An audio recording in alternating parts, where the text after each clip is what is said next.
कुछ लोग जन स्वराज नहीं शायद जन कुशासन की स्क्रिप्ट लिखने में लगे हैं। जन स्वराज की एक गाड़ी से शराब की बोतल का मिलना, साउथ ग्रुप से करोड़ों की कथित पेशगी, Joy of Giving Global Foundation नामक एक एनजीओ और इनरिका इंटरप्राइजेस जैसी स्टील कंपनियों के माध्यम से शराबबंदी को खत्म करने की आर्थिक तैयारी पहले से ही की जा रही है। कि क्या बिहार में शराबबंदी हटाने का वादा जनहित में था या शराब माफिया के हित में?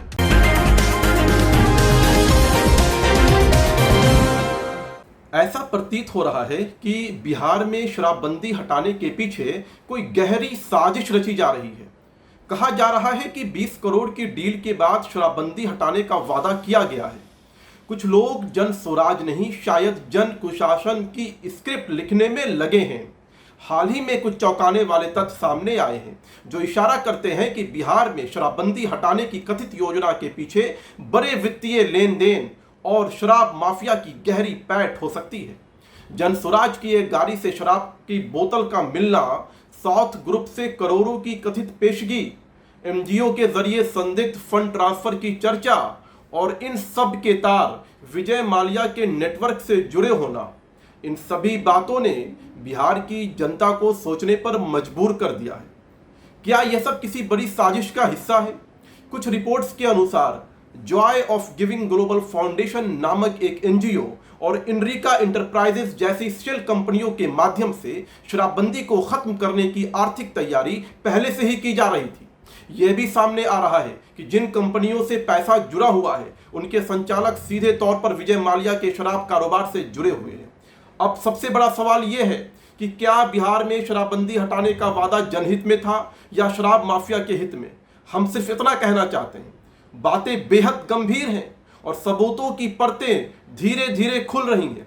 बहुत जल्द इन तमाम कड़ियों को जोड़कर पूरी सच्चाई बिहार के जनता के सामने लाई जाएगी। ऐसा प्रतीत हो रहा है कि बिहार में शराबबंदी हटाने के पीछे कोई गहरी साजिश रची जा रही है।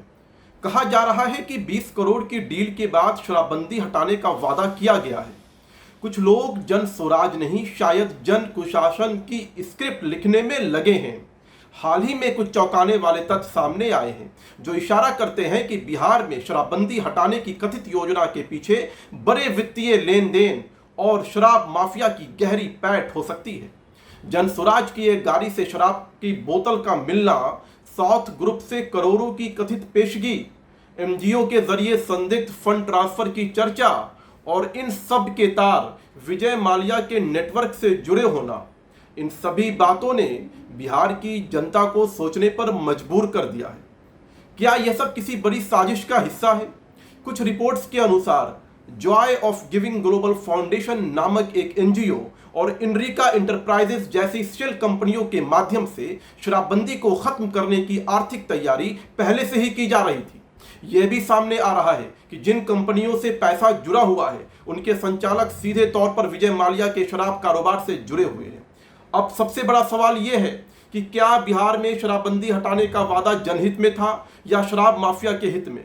हम सिर्फ इतना कहना चाहते हैं, बातें बेहद गंभीर हैं और सबूतों की परतें धीरे धीरे खुल रही हैं। बहुत जल्द इन तमाम कड़ियों को जोड़कर पूरी सच्चाई बिहार के जनता के सामने लाई जाएगी।